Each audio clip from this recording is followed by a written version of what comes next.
Hi అండి, welcome to మా ఇంటి రుచులు. మా ఇంటి రుచుల్లో నేను చేసే రెసిపీ ఏంటంటే గోంగూర పచ్చడి చేస్తున్నానండి. గోంగూర పచ్చడికి కావాల్సిన ఏంటో చూద్దురండి.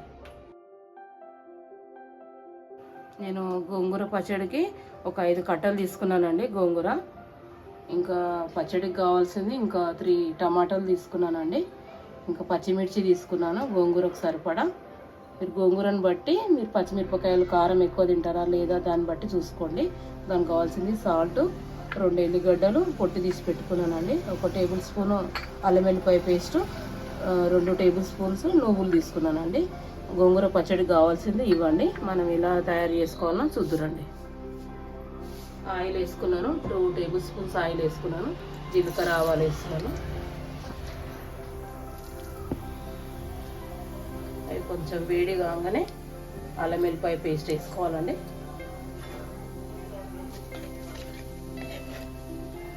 జీలకర్ర ఆవాలు కొంచెం ఫ్రై అయినాయి, అవి కొంచెం రెడ్డిగా కావాలి. కొంచెం రెడ్డిగా కాగానే 1 టేబుల్ స్పూను అల్లం వెల్లిపాయ పేస్ట్ వేసుకున్నాను. కొంచెం అది ఫ్రై కాగానే పచ్చిమిర్చి వేసుకోవాలండి.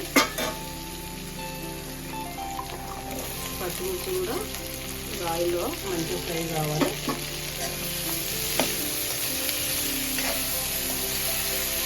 కొద్దిసేపు 2 మినిట్స్ మూత పెడదాము.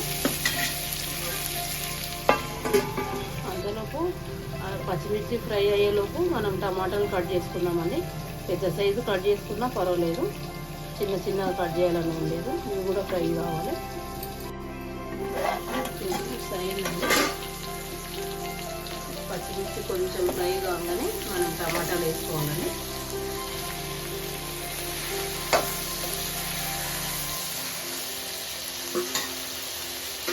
టమాటాలు వేసుకున్న తర్వాత కొద్దిసేపు మూత పెడదామండి. ఒక 3 మినిట్స్ అట్లా.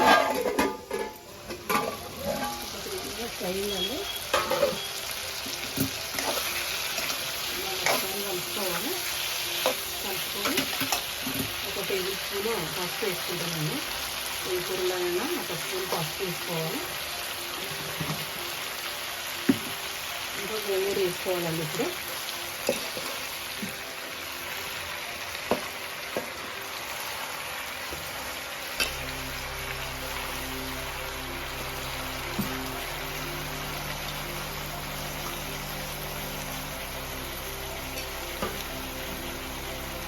గోంగూర వేసుకున్న తర్వాత 1 స్పూను సాల్ట్ వేసుకోవాలండి. వేసుకొని మంచిగా కలుపుకోవాలి. పసుపు సాల్ట్ వేసుకొని కలుపుకోవాలి. ఇంకా వాటర్ ఏమి యాడ్ చేయొద్దండి. గోంగూరల నుంచి వాటర్ వచ్చేస్తుంది, టమాటాల నుంచి వాటర్ వస్తాయి కాబట్టి దాంతోనే ఉడికిపోతుంది.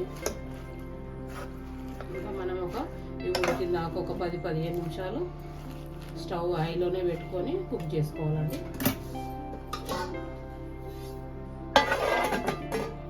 నేను నువ్వులు వేయించుకొని పక్కన పెట్టుకున్నానండి.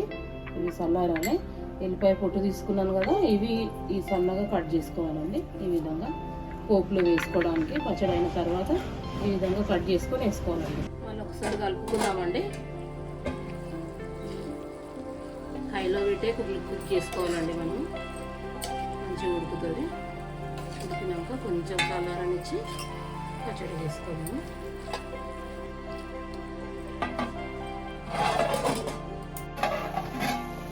ఈ విధంగా కుక్ అయిపోవాలని మంచిగా ఫ్రై అయిపోయింది.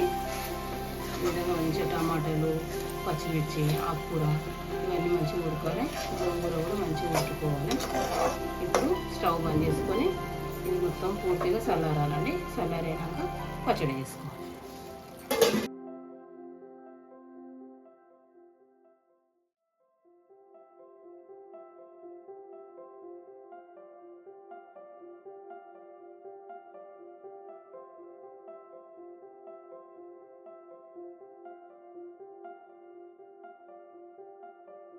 ఇంకా నేను వేరే పోపు పెట్టుకుంటున్నానండి. ఇప్పుడు గోంగూరకు పోపు పెట్టుకుంటున్నాను. చట్నీ అయిపోయింది కదా, కొంచెం జీలకర్ర ఆవాలు వేసుకుంటున్నాను.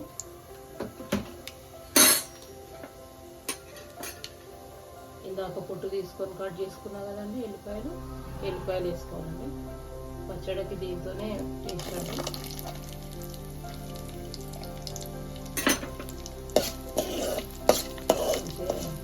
గోల్డెన్ కలర్ రావాలి ఎల్లిపాయలు ఇదంతా.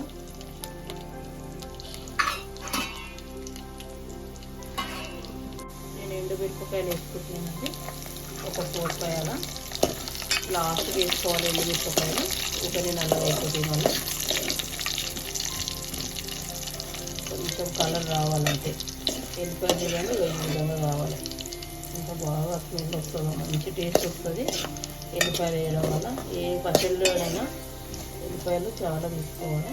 ఇప్పుడు మనం కొత్తిమీర కరివేపాకు కడిగి మనం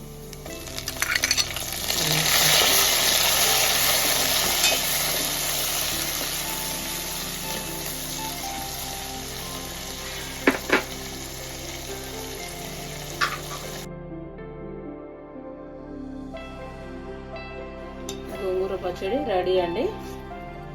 గోంగూర పచ్చడి ఇంకా వేడి వేడి రైస్ అండి.